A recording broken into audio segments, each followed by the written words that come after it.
Okay, so a common thing that you'll be doing in Docusign is making PDFs interactive. So anytime that you're working with a contract and you're working with another agent, you're going to be sending documents back and forth to each other.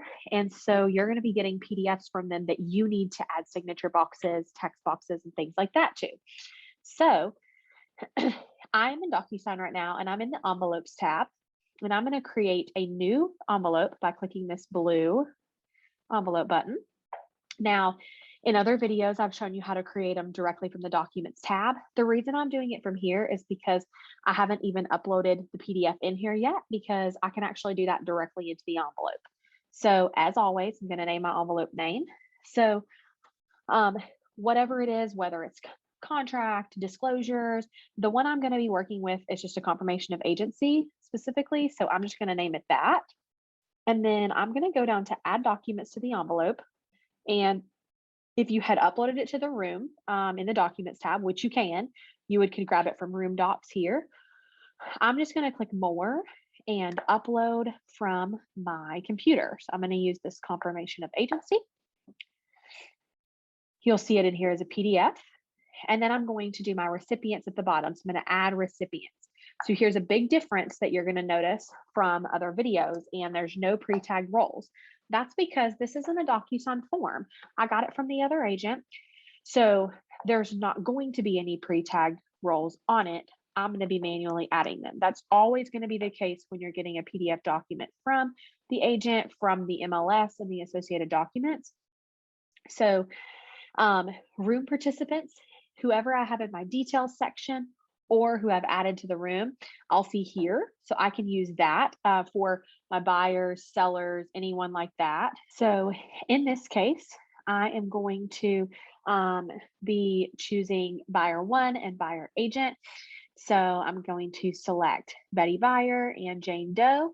You'll see that I had them as buyer one and buyer agent one. That's in the details section. So if it is the seller's listing agent, buyers, or buying agent, those are all going to come from your details section.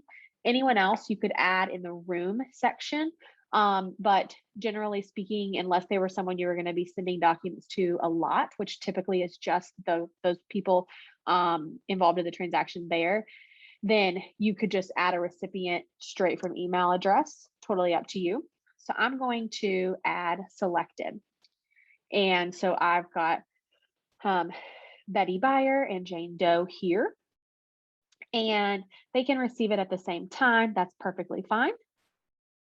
Needs to sign is what I need over here, so that's perfect. Then I'm going to go down here and just say, please Docusign confirmation of agency. Then I'm going to hit my yellow next button in the top right.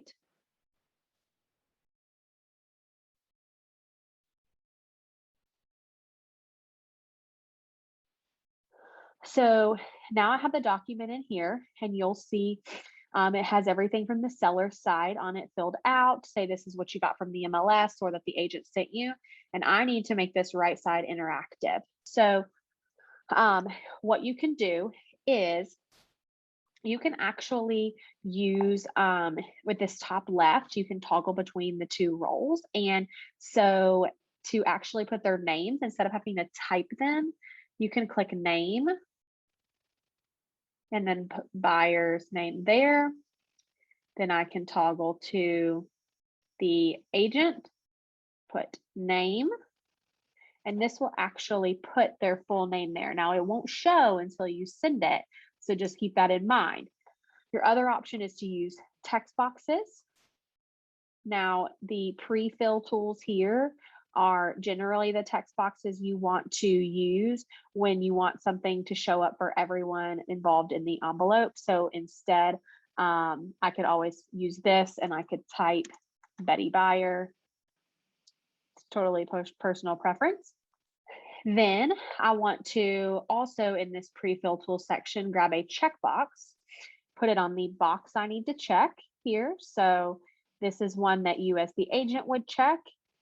So I'm going to click that, and then I can double click it. For some reason, you can't get the double click to work. Sometimes that happens. You can go over on the right to checkbox values, and you can actually check it and uncheck it here. So you don't necessarily need to add a box to every single one of them if it's something that you're checking, because you're just going to go ahead and check the one you need to right here.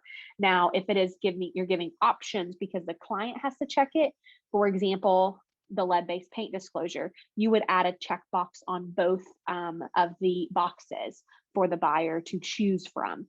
And then, of course, let them know that they are needing to check a box on that so they don't bypass it. And then at the bottom, I need to add my signatures. So I'm going to go back to my little rectangle here for standard fields.